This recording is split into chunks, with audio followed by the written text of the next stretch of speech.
అలాంటి స్వామి ఉదయించిన రోజు ఆ నారాయణుని వివాహం గురించి నాకు తోచినంత, నాకు తెలిసినంత ఈ విధంగా పెద్దల యందు చెప్పడం అనేది నా మహద్భాగ్యంగా భావిస్తూ ఇక శ్రీనివాస కళ్యాణానికి వెళదాం. ముందుగానే మా అధ్యక్షులు వారు చెప్పారు, మా గురువు గారు, మొట్టమొదటిది సీతా కళ్యాణం వీర్యశుల్క ఆవిడ శివధనుర్భంగం ద్వారా సీతా కళ్యాణం జరిగింది.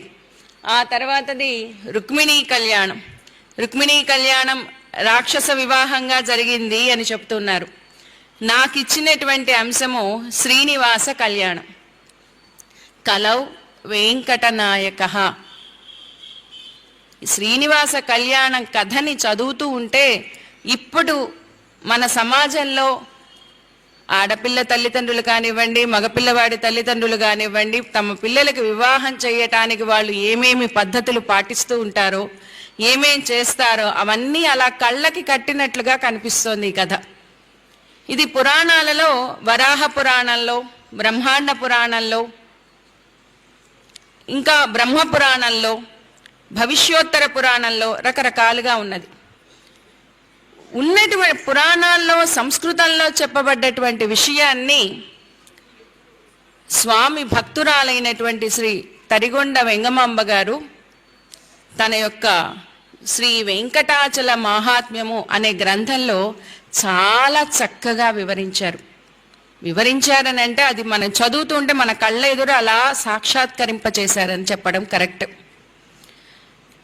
ఈ పద్మావతీదేవి ఎవరండి అంటే ఆకాశరాజ కుమార్తె.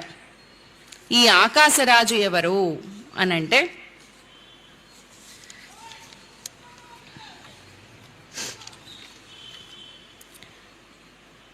ఆయన చంద్రవంశంలో జన్మించినటువంటి రాజు. చాలా కాలం వారికి సంతానం కలగలేదు.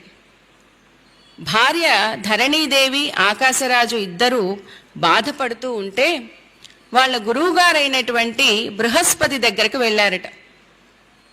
స్వామి, మాకు సంతతి లేదు, తర్వాత మా యొక్క వంశం ఎలా అభివృద్ధి చెందాలి అని అంటే బృహస్పతి, సద్గురువరా, నాకు సంతాన లాభంబు కలుగకుండుటకు ఏమి కర్మఫలము, ఏమి కర్మములు నేను చేశాను, ఎలాంటి పాప పని చేశాను, నాకెందుకు సంతానం కలగలేదు అని చెప్పి అడిగినప్పుడు, నీవు పాపములెన్ని కావించియుండి నా పరిహారమగుటకు ఒక ఉపాయమొకటి చెప్పెదను, ఎట్లన్నా చిర భక్తితో పుత్రకామేష్టి కావింపుము. నాయన, ఎన్ని పాపాలు చేసినా అన్ని పాపాలని పోగొట్టేది పుత్రకామేష్టి యాగం అనేది ఒకటి ఉందయ్యా. చక్కగా ఆ పుత్రకామేష్టి యాగాన్ని చేశావంటే నీకు వంశోద్ధారకుడైనటువంటి కుమారుడు లభిస్తాడు అని కులగురువైనటువంటి బృహస్పతి తెలియచేశారట.